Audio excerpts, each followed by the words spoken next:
তাদের ভোটের অধিকার শুধু নয়, ভোটের অধিকারের পাশাপাশি প্রায় সকল অধিকার থেকেই তারা বঞ্চিত ছিল, অধিকার কেড়ে নেওয়া হয়েছিল।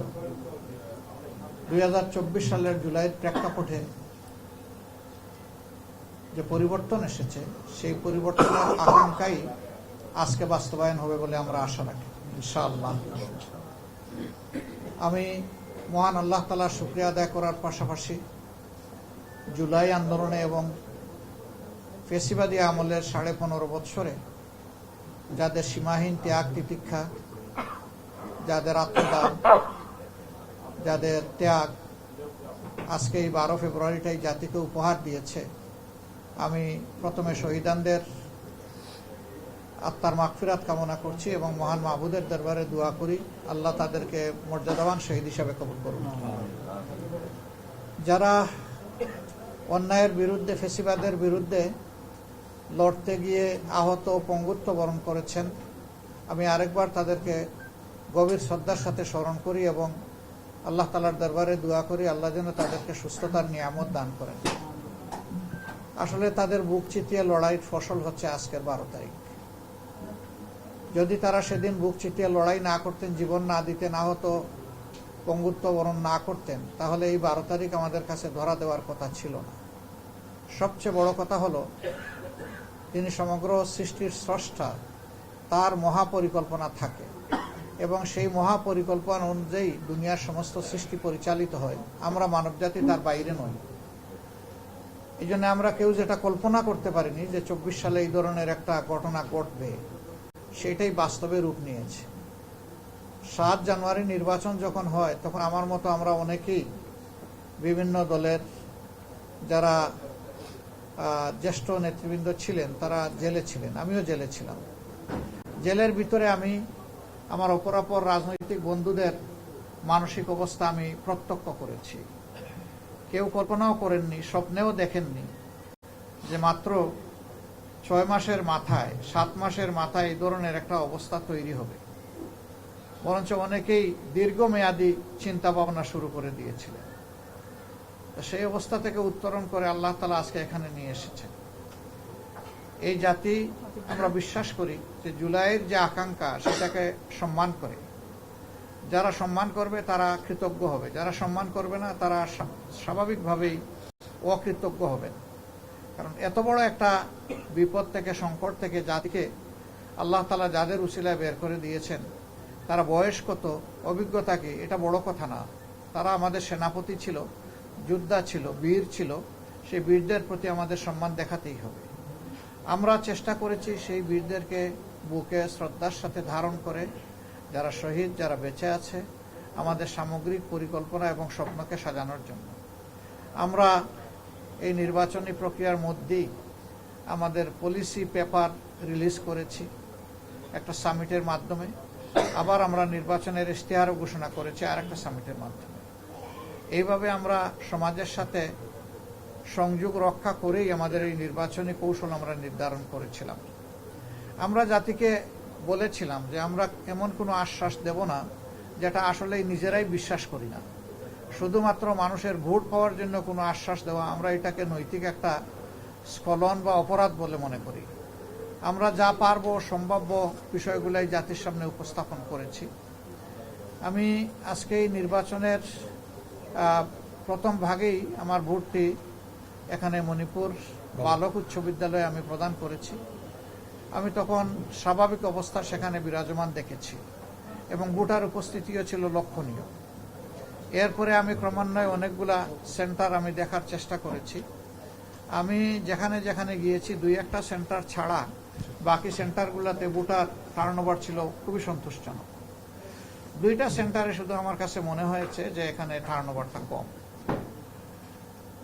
যদি পরিবেশ পরিস্থিতির কথা বলেন, তাহলে এই আসন দিয়ে আমরা শুরু করতে পারি। স্বাভাবিক চলছিল, কিন্তু হঠাৎ করে দেখা গেল যে মণিপুর উচ্চ বিদ্যালয়ের বালিকা শাখায়, যেখানে এই আসনের মধ্যে সর্বাধিক সংখ্যক বুথ রয়েছে, 26,000-এর ঊর্ধ্বে বুথ এখানে রয়েছে একটা শুধু ভবনে। তো সেই জায়গায় হঠাৎ করে আমাদের প্রতিদ্বন্দ্বী দলের কিছু লোক তারা বেপরোয়াভাবে ঢুকে পড়েন, তারা ভোটারদেরকে ভয়ভীতি প্রদর্শন করেন এবং অহেতুক তারা এখানে হস্তক্ষেপ করেন। এমনকি সেখানে আমাদের যারা ভোটার এবং সমর্থক তাদেরকে তারা শারীরিকভাবেও নাজেহাল করেন। আমরা বিষয়টি শোনার পরে আবার ফিরে যাই সেখানে। এর আগে আমি একবার গিয়ে এসেছি। আমরা সেখানে গিয়ে দেখলাম যে সেনাবাহিনীর একজন কর্মকর্তা অত্যন্ত দায়িত্বশীলতার সাথে বিষয়টা তিনি হ্যান্ডেল করছেন এবং তখন পরিস্থিতি তিনি আশ্বস্ত করে বললেন যে আমাদের নিয়ন্ত্রণে আছে।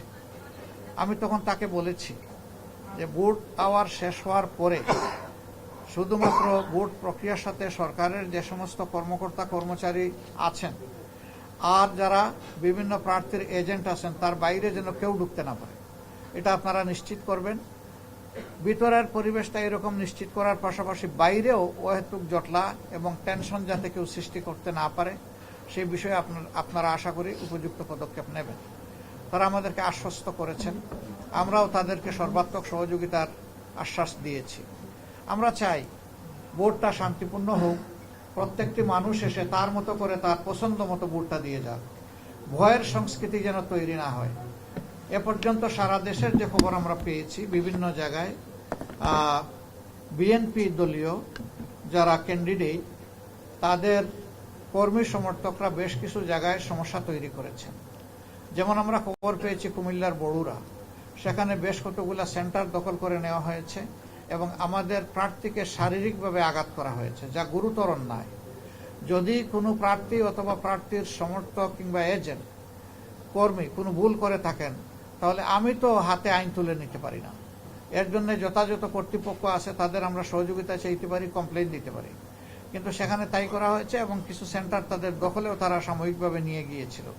পরে সেনাবাহিনীর হস্তক্ষেপে সেটা অবমুক্ত হয়েছে।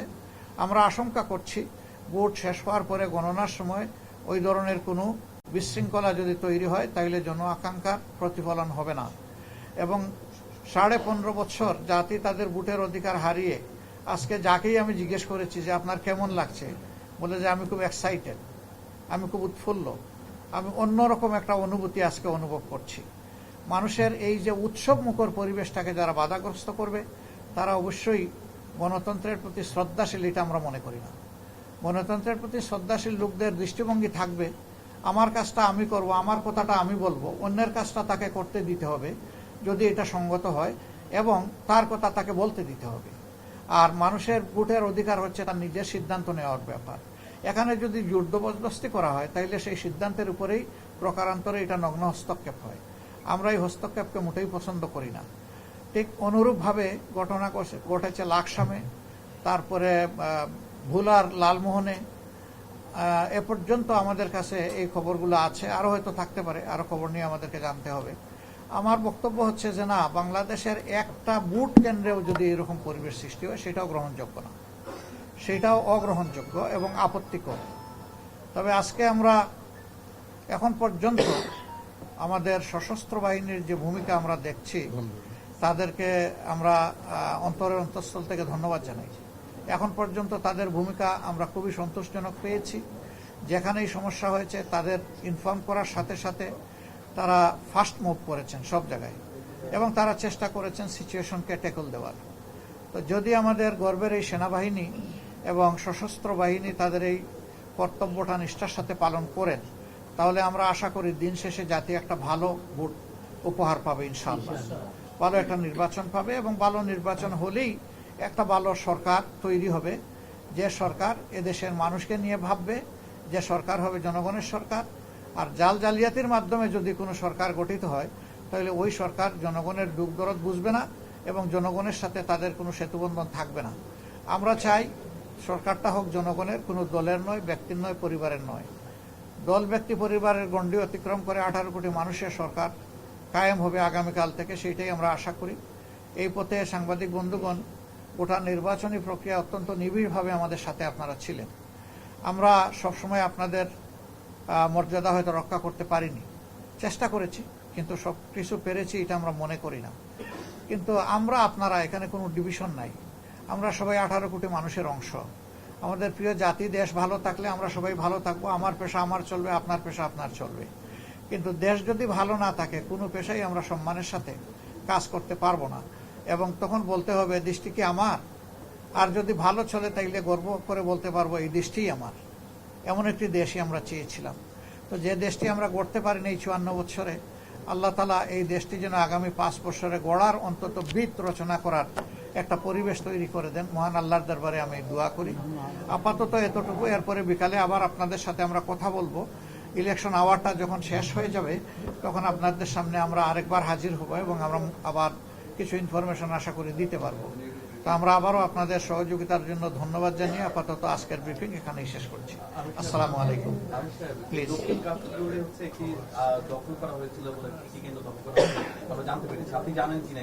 হ্যাঁ, আমরা জানার সাথে সাথেই আমাদের সিনিয়র সহকর্মীকে সেখানে পাঠিয়েছিলাম।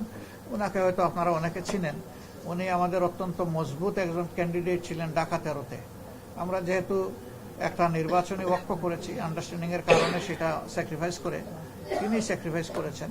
খুব ভালো পজিশন সেখানে ছিল। মোবারক হোসেন সাহেব তিনি সেখানে গিয়েছিলেন এবং আমরা যতটা শুনেছিলাম বিষয়টা অতটা না বলেই আমাদের কাছে বাস্তবে মনে হয়েছে। আর আমরা ছোটখাটো বিষয়কে ওভারলুক করছি। আমরা চাচ্ছি দিন শেষে একটা শান্তিপূর্ণ নির্বাচন হয়ে যাক।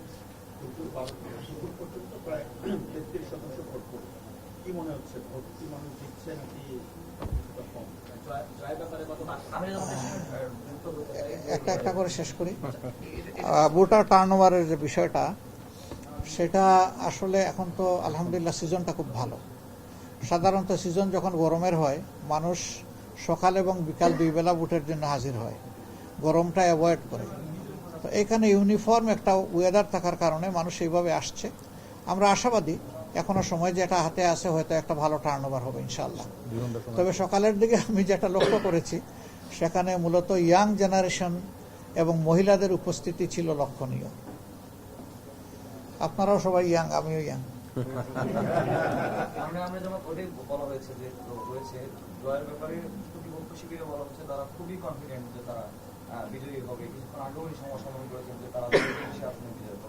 আপনি সারা বাংলাদেশ ঘুরেছেন, সারা বাংলাদেশ থেকে খবর আপনার কাছে আসছে, আপনার কনফিডেন্সটা কি? আলহামদুলিল্লাহ, আমি কোনো সংখ্যা বলবো না। আমি যদি সংখ্যা বলি তাইলে ভোটারের আর কোনো অধিকার থাকে না। কারণ ভোটাররা এখনো ভোট দিচ্ছে, দেওয়া শেষ করে নাই। আর আমি বলে দিলাম যে আমি 300 আসনে বিজয় লাভ করব, এটা ভোটারদের স্বাধীনতার প্রতি আমি হস্তক্ষেপ বলে মনে করি। আমরা আমাদের প্রিয় জনগণের উপর গভীর আস্থা রাখি, যথেষ্ট আস্থা রাখি। আমরা আশা করি তারা সঠিক সিদ্ধান্তই নেবেন এবং এই কথাটা আমি এখনই বলতে চাচ্ছি না। আমি চাই যে ভোটিং আওয়ারটা শেষ হোক, তারপরে আমরা ইনশাল্লাহ আপনাদেরকে কিছু বললে বলবো। তবে স্বাভাবিকভাবেই সারা দেশের যে খবর আমরা পাচ্ছি, জনগণ নতুন কোনো ফেসিবাদকে ওয়েলকাম করবে না ইনশাআল্লাহ। সেই ফেসিবাদ যে দিক থেকেই আসুক এটা ওয়েলকাম হবে না। টাঙ্গাইলে একটা আসনে প্রিজাইডিং অফিসার আমরা দেখলাম যে একটা ভিডিও ভাইরাল হয়েছে, সেখানে সে সই করে এবং সে সামনে ভোটারকে বসিয়ে সিল দিয়ে দিচ্ছে এবং বলছে আপনি ভোট হয়ে আপনি চলে যান। সেরকম আমরা ঢাকার একটা আসনেও শুনেছি আপনার ভোট দেওয়া হয়ে গেছে, আপনি চলে যান। হ্যাঁ, আচ্ছা, ওইটা ওই যে বললাম বুলাট লালমোহন এই জায়গায় একটু হয়েছে। না, এর চাইতেও জঘন্য ভূমিকা আর একটা খবর আমাদের ঢাকায় আছে, সেটা আমি 100% কনফার্ম না হয়ে বলতে চাচ্ছি না। যে স্বয়ং প্রিসাইডিং অফিসার তার রুমে নিয়ে গেছেন একটা বই এবং সেখানে কিছু লোককে ঢুকাই উনি সিল মারা শুরু করেছেন। আমরা এটা কনফার্ম না হয়ে এইভাবে বলতে চাচ্ছি না। আমরা এটা আবার ফার্দার একটু কাউন্টার চেক করতে চাচ্ছি। অনেক ভিডিওতে দেখলাম যে একই রকম অভিযোগ আপনাদের আপনাদের পক্ষেও আছে, যে একই সাথে দুইজন পোলিং এজেন্ট একটা রুমে, যেখানে একজন থাকার কথা প্রত্যেকটা দল। আমরা ক্যামেরাও দেখলাম, ভিডিওতে দেখলাম 2 জন আছে। অনেক জায়গায় দেখলাম যে গোপন পক্ষে ভোট একজনের দেওয়ার কথা, নিজে যে দিবে সেই সেখানে 2-3 জন ঢুকছে। এই অভিযোগগুলো তো আপনাদের পক্ষেও আসছে। এগুলা দেখেন স্পোরাডিক কমপ্লেন, এগুলা কোনো সিস্টেমেটিক কমপ্লেন না। 2-1টা জায়গায় তার ব্যতিক্রম হতেই পারে। এজেন্ট একজনের জায়গায় 2 জন গেলে এটা বড় কোনো অপরাধ না, কিন্তু এজেন্ট যদি নিজে কাউকে ইনফ্লুয়েন্স করতে শুরু করে দেয় তাহলে এটা অপরাধ। আর 2 নম্বর হলো সেখানে তো একজন প্রিজাইডিং অফিসার আছেন, তিনি বিষয়টা দেখবেন। যদি কারো না থাকে, সে যদি গিয়ে দেয়, এমনও হইতে পারে যে একজন শিফটিংয়ে যাবে আর একজন গিয়ে পৌঁছে গেছে, এটাকে যদি কেউ 2 জন কাউন্ট করে সাথে সাথে, এখন তো ক্যামেরা সবার হাতে, তাই না, সাথে সাথে ছেড়ে দিল যে এই দেখেন 2 জন এজেন্ট একসাথে আছে, একজন গেছে রিলিভার হিসেবে আর একজনকে রিলিভিং করতে, সেখানে দিয়ে দিল, এরকম হতে পারে। I don't know, specific case হইলে আমি চেক করে দেখতে পারি যে কোথায় কি হয়েছে। এখন পর্যন্ত ভোট সুষ্ঠু হচ্ছে আপনাদের সবকিছু শুনে সুষ্ঠু তো 100% আপনি কোনোদিনই হয় নাই, এবারও হবে এটা আমি মনে করি না। তবে যতটুকু হয়েছে মোরলেস এখন পর্যন্ত কোনো বড় ভায়োলেন্স হয় না এটা বলা যায়। বহু জায়গায় আমাদের লোকেরা আক্রান্ত হয়েছে, রক্তাক্ত হয়েছে, আমরা দেখতে পাচ্ছি। আমরা প্রথমে শুনেছিলাম যে হাতিয়ায়, নোয়াখালীর হাতিয়ায় হান্নান মাসুদের ছোট ভাইকে খুন করা হয়েছে। পরে আমরা সাথে সাথে এটা চেক করে দেখলাম যে ঘটনা সঠিক নয়, মারামারি হয়েছে কিন্তু কেউ সেখানে খুন হয়নি। কারণ উনি যেটা বললেন, আমরা আপনি যে কেন্দ্রে ভোট দিয়েছেন এখানে দুইজন, একটা কেন্দ্রে দুইজনের দানের শেষে পোলিং এজেন্ট আমরাও দেখেছি, এটা ভিন্ন কথা। আমার প্রশ্ন হচ্ছে, জনগণ যেভাবে আসতেছে ভোট দিতে, ভোটের যে সময়টা, এই সময়টা আমাদের যেটা মনে হচ্ছে সময় শেষ হওয়ার পরও হয়তো কিছু ভোটার আসতে পারে। সেক্ষেত্রে যদি সময় শেষ হওয়ার পরও ভোটার আসে, তখন আপনাদের এই বিষয়গুলো দাবি আছে না, সেটা তো দেখবে নির্বাচন কমিশন। আর এই দাবি কতটা সঙ্গত হবে, আমরা কিন্তু অসঙ্গত কোনো দাবির পক্ষে নাই। ভোট যদি 10টাও আসে, ওই 10টার মধ্যে কি হলো সেটাই বড় কথা। আমাদের দেশে ডেমোক্রেসিতে এই ধরনের কোনো কথা নাই যে এত % ভোট কাস্ট না হলে এটা ক্রেডিবল ইলেকশন হবে না। ভোট যাই কাস্ট হবে সেটা যেন সুষ্ঠু ভোট হয়, সঠিক ভোট হয়, ওইটাই আমরা চাচ্ছি। কারণ ভোটারকে জোর করে কেউ আনতে পারবে না। ভোটার আসবে তার স্বপ্রণোদিত হয়। এখন কোনো ভোটার যদি কোনো কারণে না আসে সেটা ভিন্ন কথা। উপস্থিতি যেভাবে বাড়ছে, আমরা যে একটু আগে একটা কেন্দ্রে গেছিলাম, প্রচুর উপস্থিতি না আছে, এটা হবে না, এটা একটা কথা আছে। লাইনে যদি একজন দাঁড়ায় যায় তার ভোট নিতে হবে। লাইন রাস্তায় চলে গেলেও নিতে হবে, কারণ সে তো এসে দাঁড়িয়েছে। আপনি দিতে পারেন নাই তাকে এভিনিউ, এই জন্য সে ভোট দিতে পারে নাই, কিন্তু সে এসে দাঁড়িয়ে গেছে, ওকে, তাকে দিতে হবে। ইলেকশন কমিশনার একজন কনফার্ম করেছে যে 4:30-তে যারাই থাকবে ভোটের জন্য দাঁড়ানো তাদের সবার ভোট নেওয়া হবে, এনশিওর করতে হবে। নেওয়া হবে। এটা হইলো মানে নৈতিক বাধ্যবাধকতা এবং আইনগত বাধ্যবাধকতা, নির্বাচন কমিশনে কনফার্ম এটা করতে হবে। থ্যাংক ইউ সবাইকে, অনেক ধন্যবাদ, ভালো থাকবেন। আমরা আছি, সবাই মিলে দেশ গড়বো ইনশাআল্লাহ। Thank you.